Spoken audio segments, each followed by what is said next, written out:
and jordanbpeterson. These people that you're comparing yourself to, you don't really know very well. What that means is that you see their shiny outside, but you don't see the reality of their life. There's always people out there who are doing far better than you on pretty much anything you want to imagine. And if all you're doing is seeing yourself in their reflected light, let's say, then it's going to be pretty damn dismal. But it's not a good comparison because, well, first of all, there's danger in just comparing yourself to others, period, because they're not you. And God only knows what struggles they had to undertake to get to where they were, or what burdens they're currently carrying that you're not aware of. But you can certainly contrast yourself with yourself. And that's a lot better. It is the only way. Well, it's also the only way of really measuring anything approximating proper improvement. You can actually tell when you're a little better than you were yesterday. Right. And you can actually do that. That's another thing that's so interesting about it, is that you can actually make yourself a little better in some way, pretty much, well, I don't know if it's at every moment, but you can certainly do it every day. Be careful who you share good news with, because you want to share good news with people who are going to be genuinely happy for you, and be careful who you share bad news with, because that's equally tricky. You want someone who will listen to you when you're having trouble and allow you your grief. Beauty calls people to their higher being, I would say, and to make friends with beauty is to introduce yourself very carefully to one of the mysteries of life that make it worth living. There's never been a better time for the majority of people to be alive, and the future, although we're vulnerable and terrible things can always happen to us, it's hard to make a case that the future doesn't look comparatively positive. We're becoming extremely technologically sophisticated, and the world is changing at an incredibly rapid rate, and the only way we're going to be able to manage that in a positive way is if each of us, or as many of us as possible, are capable of making wise and careful and truthful decisions. And if we do that, then maybe things can continue to improve.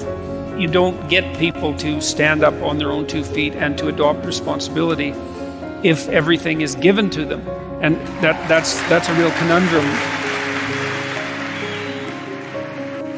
You know, maybe you're in California, see someone speeding down the road in a convertible Porsche, and you think, oh man, what a lucky bastard. And the truth of the matter is that he's thinking about wrapping his expensive sports car around the next cement pillar that he comes close to.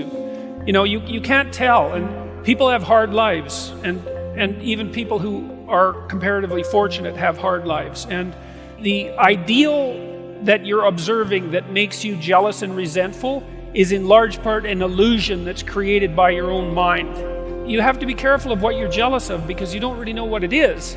And then the other thing that's kind of useful is to understand you're quite different from other people, and you shouldn't be comparing yourself to them because they're not like you. They don't have your family. They don't have your temperament. They don't have your troubles. They don't have your abilities. The only person that has those is you. One of the rules, I think it's rule 4, is compare yourself to who you were yesterday and not to who someone else is today. And see, that's a game you can win. The possibility that you can make yourself slightly better on a continual basis is, I think that's something that's accessible to everyone. I think that's equivalent to leading a virtuous life. And there is something to be said for virtue and truth. You know, and that is one thing. Another thing that I've noticed about people who've been phenomenally successful is that they really do everything they can to live a truthful life. And you can get a bloody long ways by being honest. You got to know that there are differences in intelligence. It's really important. If you go into a job and you're not smart enough for that job, you're going to have one bloody miserable time. And you're going to make life wretched for the people around you because you won't be able to handle the position. But what you really want to do, as far as I can tell, if you want to maximize your chances for both success and let's say well-being, is you want to find a strata of occupation in which you would have an intelligence that would put you in the upper quartile. That's perfect. Then you're a big fish in a small pond. And you don't want to be the stupidest guy in the room. It's a bloody rough place to be. So, and you probably don't want to be the smartest guy in the room either, because what that probably means is you should be in a different room. If you want to be the best at what you're doing, bar none, then having an IQ of above 145 is a necessity, and maybe you're pushing 160 in some situations, and maybe that's making you one person in 10,000 or even one person in 100,000. And then also, to really be good at it, you probably have to be reasonably stress tolerant and also somewhat conscientious. Why is it that smart people are at the top of dominance hierarchies? And the answer to that in part is because they get there first, right? I mean, everything's a race, roughly speaking, and the faster you are, the more likely you are to be at the forefront of the pack. And intelligence in large part is speed. That's not all of it is. So if you're moving towards something difficult rapidly, the faster people are going to get there first. You're going to have to put some effort into your life, and you need to be motivated to do that. And so what are the potential sources of motivation? Well, you could think about them in the big five manner. You know, if you're extroverted, you want friends. If you're agreeable, you want an intimate relationship.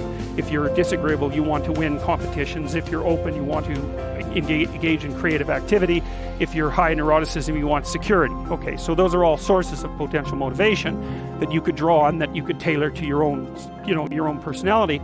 But then there are dimensions that you want to consider your life across. And so we ask people about, well, if you could have your life the way you wanted it in 3 to 5 years, if you were taking care of yourself properly, what would you want from your friendships? What would you want from your intimate relationship? How would you like to structure your family?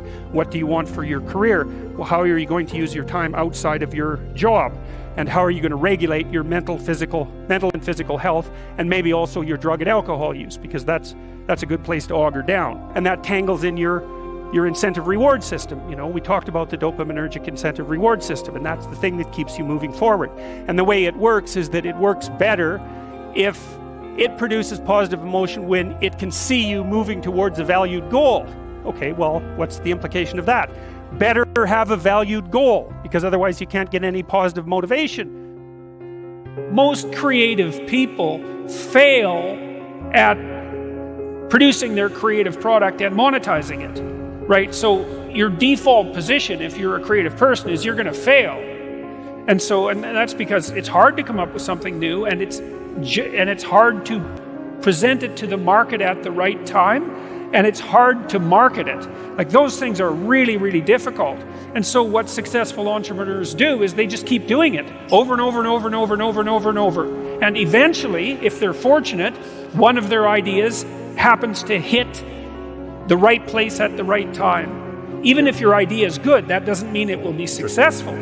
There's so many things that have to be taken into account. So this is partly why persistence, and that's part of conscientiousness, is so useful. It's like, persistence is helpful because it enables you to run many, many experiments. And you need to know that the baseline is failure. It's important, because otherwise you'll blame that on yourself. And some of that's useful because there's probably some things that you could improve about yourself. But it's very difficult to go from 0 to 1.